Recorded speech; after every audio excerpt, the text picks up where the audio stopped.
شهر رمضان الذي أنزل فيه القرآن هدى للناس وبينات من الهدى والفرقان فمن شهد منكم الشهر فليصمه.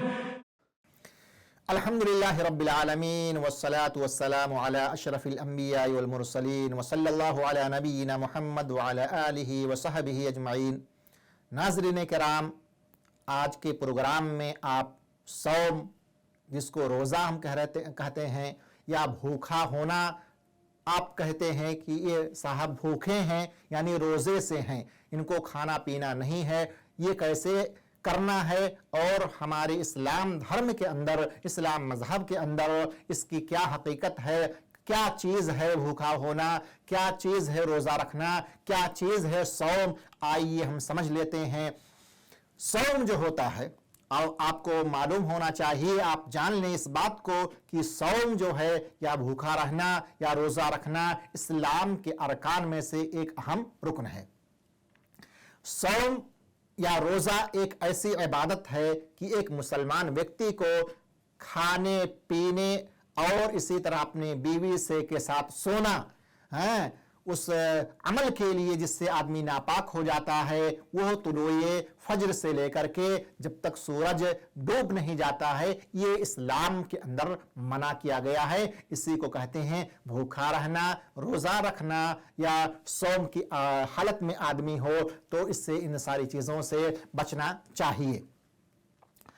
आपको जैसा कि बतलाया गया कि सौम जो है या भूखा रहना, रोज़ा रखना, जिसको हम रमज़ान के महीने या शहर रमज़ान कहते हैं, इस्लाम के अरकान में से यह चौथा रुकन है। हम रोज़ा क्यों रखते हैं, हम भूखे क्यों रहते हैं, ये अल्लाह रब्बुल आलमीन को, ऊपर वाले को खुश करने के लिए। और इसी तरह अल्लाह रब्बुल आलमीन ने जो हुक्म दिया है, या अय्युहल्लज़ीना आमनू कुतिबा अलैकुमुस्सियामु कमा कुतिबा अलल्लज़ीना मिन क़ब्लिकुम लअल्लकुम तत्तक़ून, रोज़ा ये फ़र्ज़ है और ये रोज़ा या भूखा रहना ये कोई नई चीज़ नहीं है। जो इसके पहले उम्मतें या लोग गुजरे हैं उनके ऊपर भी अल्लाह रब्बुल आलमीन ने रोज़े को वाजिब करार दिया था, फ़र्ज़ करार दिया था। रोज़ा रखने के क्या लाभ हैं, क्या फ़वाइद हैं, क्यों अल्लाह रब्बुल आलमीन ने हमें रोज़ा रखने का हुक्म दिया है। रोज़ा रखने की वजह से या भूखे रहने की वजह से इंसान के अंदर ऊपर वाले का, अल्लाह रब्बुल आलमीन का डर होता है, अल्लाह का खौफ पैदा हो जाता है। और इसी तरह से एक आदमी, एक व्यक्ति जब अल्लाह रब्बुल आलमीन के लिए भूखा रहेगा, अल्लाह को खुश करने के लिए, तो मासियत से बचेगा, गुनाह करने से बचेगा। उससे बहुत सारी चीज़ें जो गैर रोज़ा के अंदर या जब भूखा नहीं रहता है, दूसरे महीने के अंदर बहुत सारे ऐसे अमल होते हैं जो कर लेता है, लेकिन जब आदमी भूखा रहता है, रोज़ा रखता है, तो उससे वो बचता है। इसी तरह नाज़रीन किराम, बहुत गौर से सुने कि आदमी जो जिसके पास कोई चीज़ नहीं है, फ़कीर है, कल्लाश है, मुहताज है, खाने पीने की कोई चीज़ नहीं है, उसकी तकलीफ़ का एहसास होता है, उसकी तकलीफ का हमें एहसास होता है जब हम रोज़े की हालत में होते हैं, जब हम भूखे रहते हैं। जो सुबह से लेकर के शाम तक हम भूखे रहे हैं, तो उसके अंदर क्या होता है कि आदमी को इस बात का एहसास होता है कि अगर हम गरीब होते, फ़कीर होते, मुहताज होते, तो हमारे पास भी यानी उस चीज़ का है, यानी जैसे आदमी के पास होने के बाद भी खाना हाजिर है, पीने की सारी चीज़ें हाजिर हैं, लेकिन वो उससे बाज है, दूर है, नहीं उसके करीब जाता है, इसलिए कि हमारे नबी सल्लल्लाहु अलैहि वसल्लम ने उन चीज़ों से करीब होने से यानी उनके खाने और पीने से हमें मना किया है। इसी तरह आदमी की बहुत सारी शहवात, बहुत सारी चीज़ें ऐसी हैं, मिसाल के तौर पर रोज़े की हालत में भी वैसे नहीं मिलना है, तो आदमी अपने ऊपर उसको कंट्रोल में, अपने आप को कंट्रोल में रखता है कि हमें इन सारी चीज़ों से, तो उसकी एक तदरीब होती है, ट्रेनिंग होती है कि कैसे अपने नफ्स को काबू में रखना है। ये रोज़ा रखने के या सौम के लाभ हैं। अल्लाह रब्बुल आलमीन ने इसको फ़र्ज़ करार दिया है, जैसा कि आपको बतलाया गया। ناظرین کرام، کچھ چیزیں ایسی ہیں جو آپ کے روزہ کو، آپ کے صوم کو باطل قرار دیتی ہیں، باطل کر دیتی ہیں، خراب کر دیتی ہیں، جس کو ہم عربی زبان کے اندر مفسدات الصوم کے نام سے جانتے ہیں۔